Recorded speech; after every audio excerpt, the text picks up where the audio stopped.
Manuel Belgrano y Juan Bautista Bustos en la capilla de Nuestra Señora del Pilar, Córdoba. Las guerras de la independencia involucraron de manera significativa a las provincias del centro y norte del territorio argentino, aunque en distintas instancias a unas y a otras. Tucumán, Salta, Jujuy y las provincias del Alto Perú fueron el escenario de los más encarnizados combates de esta etapa por las luchas por la libertad. No fue el caso de Córdoba, situado lejos de aquella región, pero por su importancia geopolítica y posición estratégica dentro del territorio, además de otras circunstancias,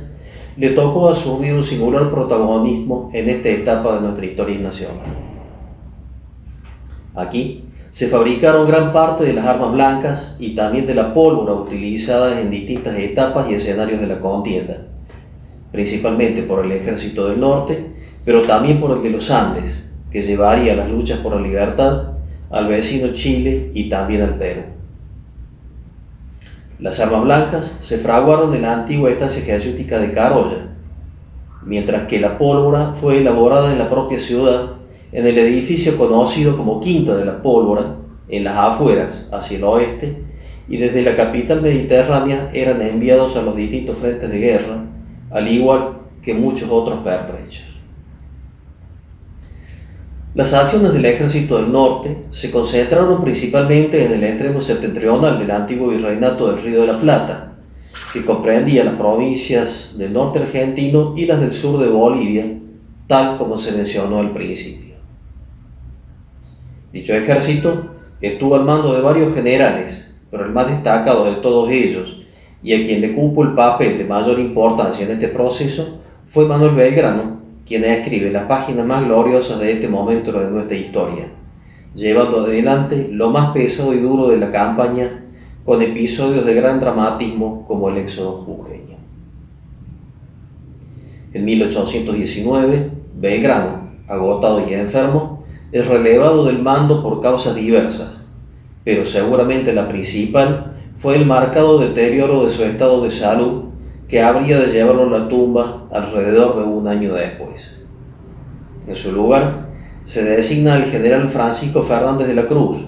quien se había desempeñado tiempo atrás como gobernador de Salta. La transferencia del mando se concreta en la capilla de Nuestra Señora del Pilar, pocos kilómetros al sur de Córdoba, donde Belgrano, de regreso a Buenos Aires, había establecido temporariamente su campamento con los restos del maltrecho ejército, que vivió sus máximas horas de gloria en las batallas de Salta y Tucumán, que significaron la retirada definitiva de los ejércitos realistas de las provincias del norte argentino. La capilla de Nuestra Señora del Pilar se encuentra ubicada en la localidad del mismo nombre, saliendo desde Córdoba hacia el sureste, a poca distancia de la ciudad, en proximidades de la hoy Ruta 9, entonces Camino Real a Santa Fe y Buenos Aires, y a poca distancia de la ribera sur del río Segundo o Sanaes. Desde los tiempos de la conquista y fundación, el territorio vecino fue ocupado a los fines de la explotación agrícola ganadera por un vecindario numeroso pero muy disperso, y había sido en sus orígenes una merced de tierras otorgada por el entonces gobernador de Tucumán, Hernando de Lerma, a Diego de Loria Carrasco, recientemente afincado en la ciudad. De ahí en más, las tierras donde hoy se encuentra la capilla tuvo varios propietarios, hasta que a fines del siglo XVII fueron compradas por José de Sobradiel, quien, tiempo después, se ausenta al Perú, de donde nunca regresó. Comenzando el siglo XVIII, la finca está en poder de doña María Vélez de Herrera, esposa de Sobradiel, quien se hace cargo del manejo de la propiedad, y es ella quien edifica las primeras construcciones de importancia que se levantan allí, destacando un oratorio familiar dedicado a Nuestra Señora del Pilar, devoción mariana de gran popularidad en Zaragoza, tierra natal de su marido en el Reino de Aragón. Aquel templo de modestas dimensiones fue con seguridad el origen de la actual, cuya construcción dataría de la primera década del siglo XVIII. Con el paso del tiempo, fue ampliado o reemplazado por la capilla que hoy vemos, de alrededor de 20 metros de largo por 5,5 de ancho, por las hijas del matrimonio Sobradiel, especialmente Gregoria, soltera, quien se había hecho cargo de la administración de la estancia y además continúa la construcción de la capilla que con diversas modificaciones ha llegado hasta nosotros. La razón de estas ampliaciones fue seguramente el paulatino pero constante crecimiento demográfico en el territorio inmediato, ya que, al igual que casi todas las capillas rurales de la época, era además el centro de socialización de la población que habitaba en la región. En ella se reunía principalmente para la celebración de las fiestas de guardar, aunque también otras como las de la patrona o la coronación de un nuevo rey, y también los funerales de reyes, reinas y papas. También, en no pocos casos, sirvieron como refugio de los habitantes de la región en caso de ataque de indígenas hostiles, provenientes del sur de la provincia, o de los ejércitos en pugna durante las luchas civiles que ensangrentaron la provincia durante el gobierno de Manuel López Quebracho. Asimismo, inmediatos a las capillas y oratorios rurales se encontraban los cementerios públicos. Consta que desde la capilla de Pilar fueron inhumados varios soldados fallecidos del Ejército del Norte, en ocasión de la estadía de Belgrano en el lugar en el año de 1819. Además, la mencionada Gregoria Sobradiel y también su hermana Jacinta fueron las principales promotoras de la construcción de la iglesia de Nuestra Señora del Pilar en la ciudad de Córdoba,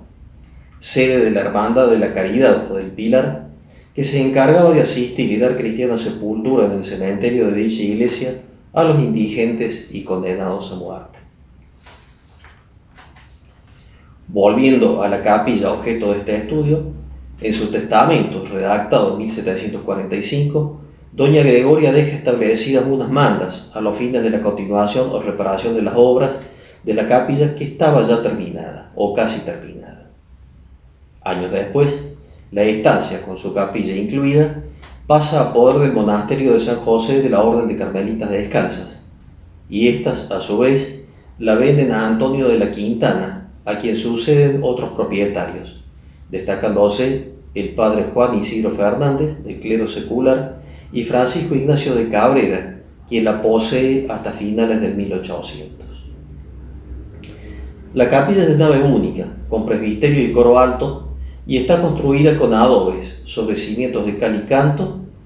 Tiene techo de tijera con cubierta de bovedilla y teja sobre estructura de madera dura, posiblemente algarrobo, aunque en el testamento mencionado de doña Gregoria Sobradiel se especifica que debía ser de nogal traído del norte. El punto focal del espacio interior lo constituye el retablo mayor, de 2 cuerpos. El superior, con 3 calles separadas entre sí por columnas corintias colocadas seguramente con posterioridad. La calle central del retablo presenta una mayor anchura que las laterales, albergando unas y otras otros tantos nichos con remate en arco de medio punto con marco de argamasa. El nicho central es de mayores dimensiones que los laterales, en armonía con las proporciones de la calle, y alberga la imagen de Nuestra Señora del Pilar, bajo cuya advocación se encuentra la capilla. Conserva en su interior objetos de culto, imágenes antiguas de distintas épocas y también elementos del mobiliario como el púlpito, escaños y otros elementos de la época. En el siglo XIX fue sometida a diversas reformas, destacándose la construcción de la nueva sacristía sobre el costado derecho, mientras que la antigua fue transformada en acceso al púlpito, colocado a gran altura en el espacio interior. Actualmente, la capilla ha conservado su entorno sin grandes modificaciones, de modo tal que todavía se presenta rodeada de un bosque natural de gran atractivo. Aparece precedida por un espacioso atrio, limitado a la izquierda por el muro medianero de una construcción inmediata y por la fachada principal del templo. Está resuelta con una elegante sencillez. Pares de pilastras toscanas flanquean la puerta de ingreso y la ventana coral, y rematan un tímpano de perfil marcadamente ondulado, introduciendo un aporte barroco al conjunto, que ya presenta algunas características propias del estilo neoclásico de fines del 1700. Las pilastras apareadas se repiten en el interior del templo, rompiendo la austeridad del muro con un medido juego de luces y sombras. Diversos viajeros destacados se detuvieron en la capilla a lo largo de los siglos, destacándose Alonso Carrió de la Bandera, conocido como Concolor Corvo, funcionario virreinal, quien pasó por allí a fines del siglo XVIII en cumplimiento de sus funciones y dejó una breve referencia escrita. Además de sus aspectos histórico-arquitectónicos, la capilla de Nuestra Señora del Pilar se destaca, como dijimos al principio, por ser el lugar donde el general Manuel Belgrano entrega el mando del Ejército del Norte al coronel Fernández de la Cruz, designando además al coronel Juan Bautista Bustos como jefe del Estado Mayor. Al año siguiente, Bustos es elegido gobernador, el primer gobernador constitucional de Córdoba, mientras que Belgrano, ya gravemente enfermo, morirá poco después. Así, la capilla de Pilar, además del hondo arraigo que tiene en la historia local, deviene un hito singular no solo de la provincia, sino también de nuestra nación, al haber albergado a uno de nuestros máximos próceres en un momento trascendente de nuestra historia nacional.